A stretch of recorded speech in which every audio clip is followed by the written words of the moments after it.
every one of you all for loving the Lord and for giving yourself your time to the Lord. And God is going to bless you all because of the love you have for Him.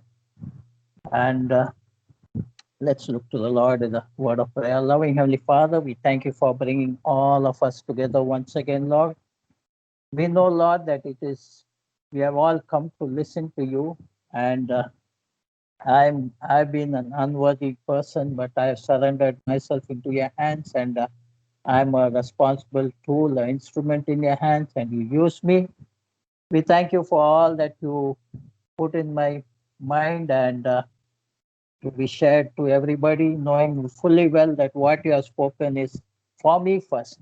It's for me to follow. It's for me to implement. And I pray it will be a blessing to many others here also. We thank you and praise you for each and every one for the love they have for you, Lord. They have come here because they have loved, they love you and they adore you and they fear you and respect you. And Lord, you have said those who fear the Lord will lack nothing. And we thank you and praise you. We thank you for all the testimonies. We thank you, Lord, that you are a heavenly Father who is in control and you are the one who takes care of each and every one. We thank you and praise you for everything, Lord. Be with us as we listen to what you have to say to us. In Jesus' precious name I pray. Amen. First of all, I'd like to welcome Sister Udeshika to this Skype prayer ministry. Please feel comfortable. You can talk in any language you feel like. We have it translated.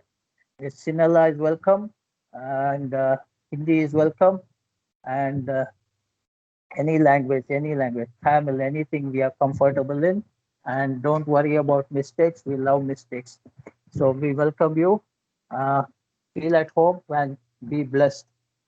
And dear brothers and sisters, just want to continue with the last message where I said that despite all that God has done for us, despite all that God has made prepared for us to walk in His way, to walk in His way, to go ahead in our spiritual life, there is this person called Satan who is ever active. He is always active 24/7. His work is to steal and to kill and to destroy.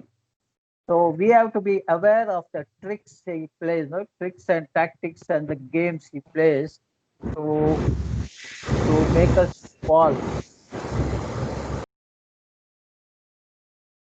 So Satan is always active. He himself fell down from grace by a thought, and we just see in Isaiah 14, verse 13 and 14, it says, "You said in your heart, I will ascend to heaven. I will raise my throne above the stars of the God. I will sit enthroned on the mount of assembly, on the utmost heights of the sacred mountain. I will ascend above the tops of the clouds. I will make myself like the Most High." This was the first sin which happened before the world was formed. This was the downfall of Satan, and this was just a thought he had in mind. He just thought that I will ascend above the tops of the clouds. I will make myself like the Most High.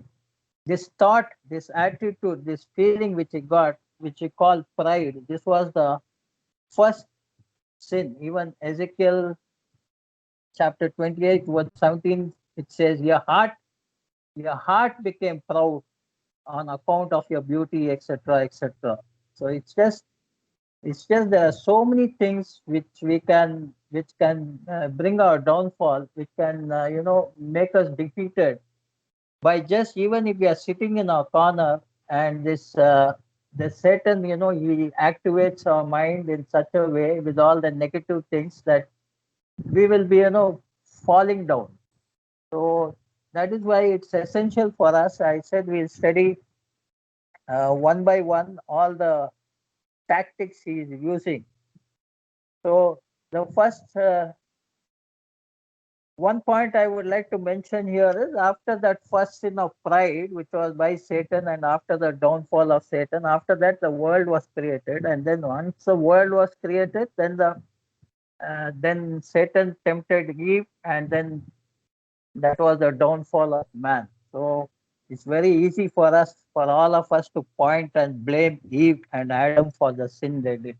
But then I just consider them as our representatives, and even if I had to be there in Adam's place or in Eve's place, I would have done the same thing, or maybe I would have done something worse.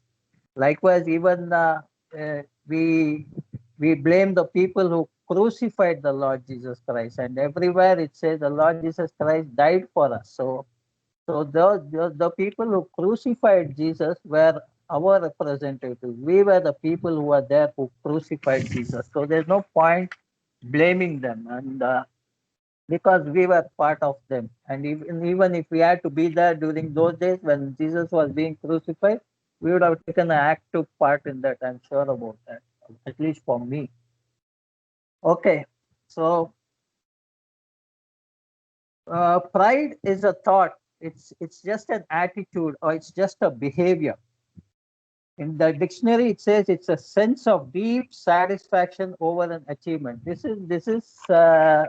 sense of deep satisfaction over an achievement is only in case of certain cases, like you become proud parents of a baby girl, proud parents of a baby boy. You're proud that your son has graduated. You're proud that your son has become a doctor. And in most cases, we have hardly seen anybody becoming proud because their son has become a pastor. That is a tragedy. Where we should be proud of, we are not proud about it, and we are proud about other things. Anyway, that apart, that is a reason to be proud of, and there's a humility in that. That is a happiness. So that is not a sin. But in James 4 and verse 6, this is the most biggest fact about being proud. God says, James 4 and verse 6, it says, God opposes the proud. So mainly when we come to see, when we are talking mainly about believers, because even God opposing the non-believers and all that, it doesn't matter. For a person who is not born again, it doesn't matter if he commits one murder or he commits hundreds of murders. For him, for all the sins are a person who is a non-believer, who is an unbeliever, for all the sins they do, for all the wickedness they do, they are all of them, for all the good they do also. There are many people who are very kind and very loving and all that, but because they are not born again, it's all the same punishment for them. It is eternal death. So we are going to concentrate about the sins we get involved in, and one of the sin we get involved in is pride. And pride, God opposes the proud. So when we become proud, the first person who's against us is our God. And that's the worst thing that can happen to a believer. Because once you have God against us, I mean, there's no point. You can be proud about your fasting. You can be proud about being a very good speaker, a very good preacher. You can be proud about so many things. But then when you are proud about it, then that's where God is going to oppose you. So, I mean, I'm being very blunt about it, very frank about it. I'm not being very mild about it. So there's a ways of being proud about. We can be proud about even all the spiritual things we do. So we have to be very careful. And there are many people who say, okay, it's all glory to God, all praise to God. But as long as it doesn't come from the heart, as long as we are not 100% true about what we say, it's not going to help us at all.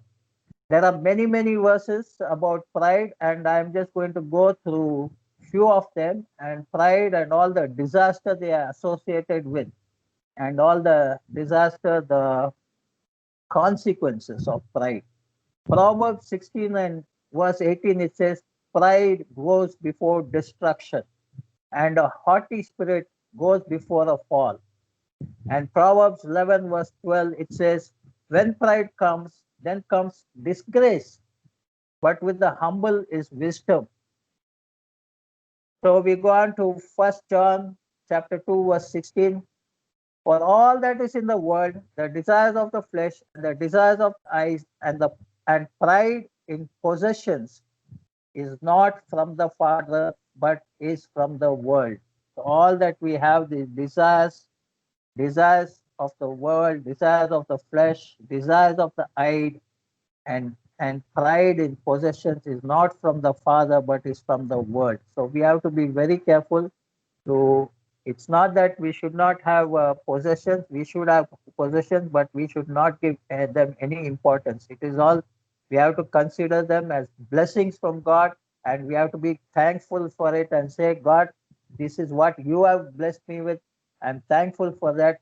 I am not worthy of it, but even then you have given me all these luxuries. You have blessed me with all riches and prosperity and all that. This is all because of you. That we have to always give the credit to God, and we should remember, because it's all God's doing.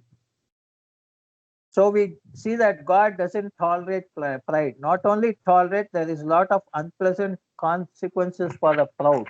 But we have a double benefit, like a buy one get one free. We have buy one get one free, buy one get two free, and things like that. So when we kick out pride, when we get rid of pride, automatically we get added benefits.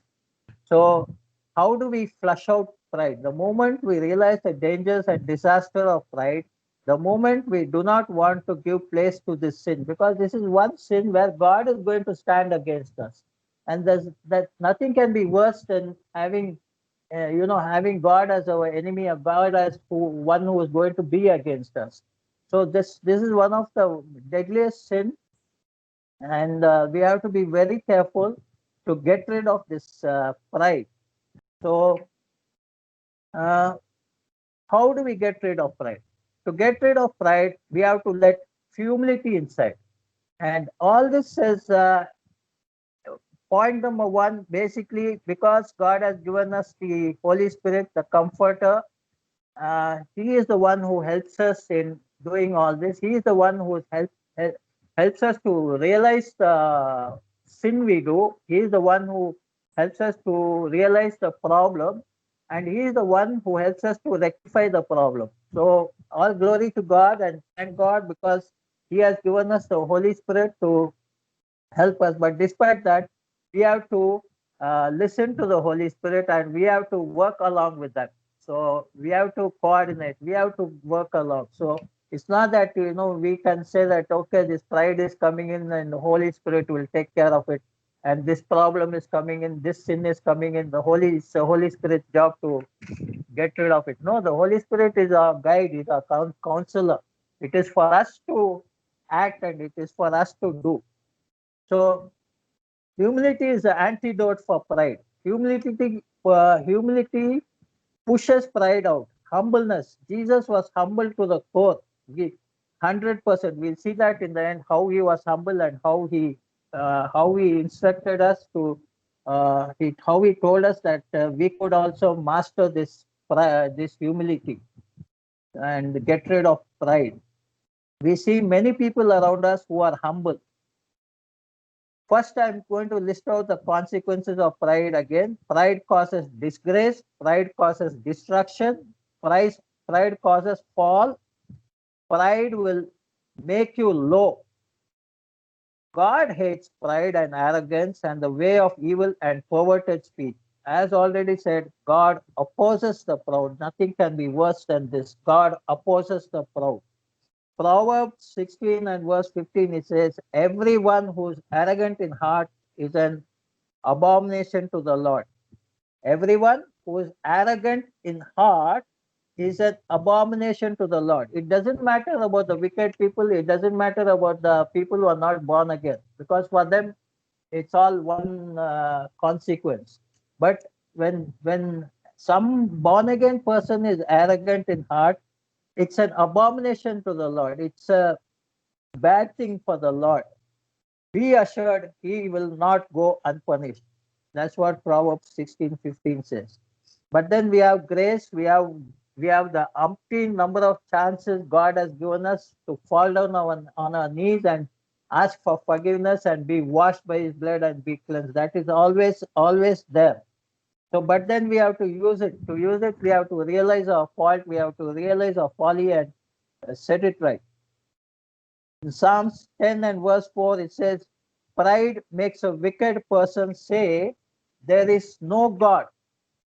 What can be worse than this? If you are going to be proud and proud and proud, ultimately a day will come when you'll end up saying, there is no God. I mean, I'm bitter than God, bigger than God. That is what Lucifer wanted. Even today in Psalms 62 and verse 9, Sister Esther read, the highborn are but a lie. The highborn are but a lie. If weighed on a balance, they are nothing. Though your riches increase, do not set your heart after them. This was what we read about not even half an hour back. And Proverbs 13:10, it says, by insolence comes nothing but strife. Okay, now that we have studied about pride and its consequences, there are many more, but I am not going to each and everything because it's very difficult for me to keep a track of the time also, and I prefer to be short. So we are going into the antidote for it. We are going into the remedy. To kick out pride, to flush out pride, we have to let humility flow into our hearts, lives and minds.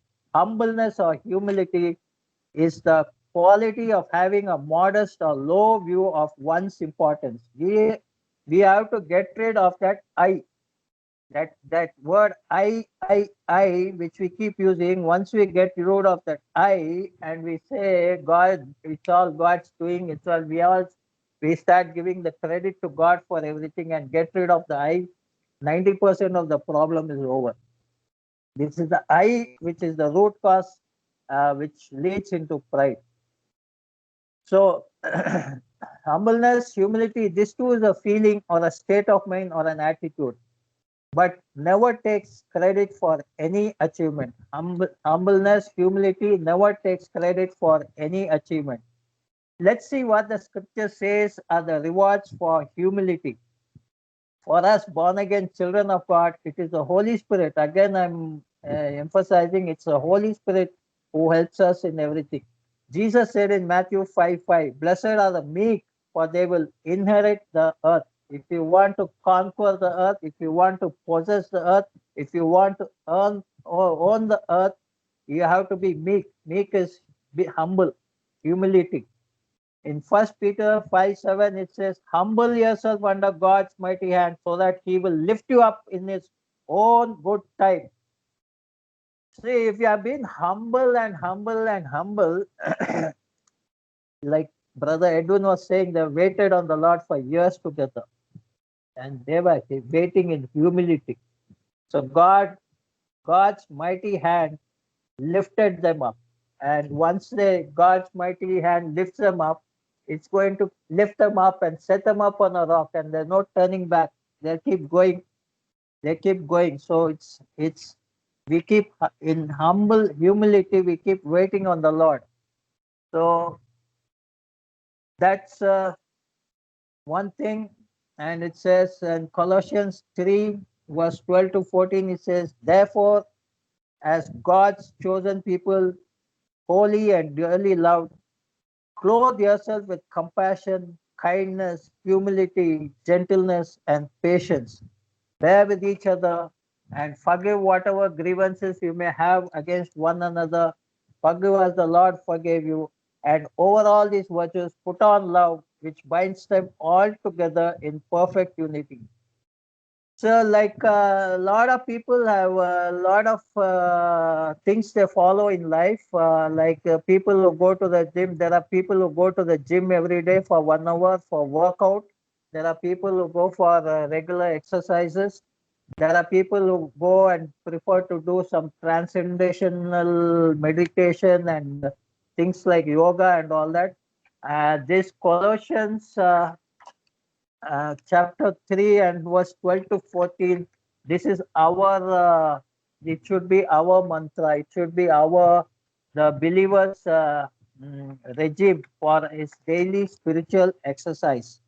We have to practice clothing ourselves, because we are the verse says we are God's chosen people. We are chosen people, we are holy, we are dearly loved. So we have to clothe ourselves with compassion and with kindness, with humility, with gentleness, with patience. We have to bear with each other. We have to forgive as Christ forgave us. And over all these virtues, we have to put on love, which binds them all together in perfect unity. This is our spiritual exercise for every day. Every day, apart from reading the word and meditating on it, apart from spending time in prayer, apart from worshiping and praising and worship, and apart from people who spend time in fasting. So this is the other thing we have to add. This Colossians chapter 3, verse 13 and 14. If we practice it, and within no time, things will be very great. We'll be 100% victorious in our spiritual life. And again in James 4:6 it says, God opposes the proud but shows favor to the humble. So you have God's favor when you are humble. And James 4:10 it says, God will lift you up.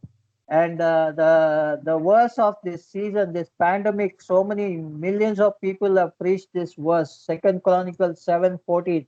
If my people who are called by my name will humble themselves and pray and seek my face and turn from their wicked ways, then I will hear from heaven and I will forgive them their sin and will heal their land. This is what is the key verse for this pandemic situation. Millions of people have preached on this verse, and this is a verse which says, if you are humble, and if we are humble, and if we pray, and if we seek God's face, and if we turn from our wicked ways, God is going to hear us and He is going to forgive their sin, the sins of the wicked people, and will heal their land. So, and Proverbs 11:2 it says, with pride comes disgrace, with humility comes wisdom. So again, we get wisdom from humility. And it's high time I close. I would just like to read a portion preached by Jesus, and I'm just going to repeat what Jesus preached in John 13, verse 13, 14, 15. You call me teacher and Lord, and rightly so, for that is what I am. Now that I, your Lord and teacher, have washed your feet, you should also wash one another's feet. I have set you an example that you should do as I have done for you. So I'm going to repeat that. John 13, verse 13 to 15. You call me teacher and Lord, and rightly so, for that is what I am. Now that I, your Lord and teacher, have washed your feet, you should also wash one another's feet. I have set you an example that you should do as I have done for you. A true child of God, a true disciple will obey whatever Jesus has said, because when we do what Jesus has said, there is a great thing starts. He knows how to start. What is the A? We start the alphabet with A. We start the numbers with 1. So whatever Jesus has said, if we follow it, there's so many things which happen automatically. A true child of God, a true disciple, will obey whatever Jesus has said without questioning or justifying it. It is called implicit obedience. And it's a person who is in love with God will always say, I will do whatever you say because I love you. With this, I would like to uh, finish today's exhortation. We are going into the other sins in the weeks to come. I hope this was a blessing to you. It has been a blessing to me. I thank you, Lord. I praise you, Lord. I give you all the glory. I thank you for talking to me, Lord. We pray that you will help us to practice Colossians 3, 13, 14, and every day of our life help us to get rid of this sins which create cause us to fall down, Lord. We pray that thank you that you have put everything in your word, and this is a warning for us. You have given us all these warnings so that we can adhere, listen to these warnings, and put them into practice, and stay clear of all the traps and all the snares the enemy tries to put for us. We thank you and praise you, Lord. We thank you and praise you, Lord. In Jesus' precious name I pray. Amen. Amen and amen. Thank you.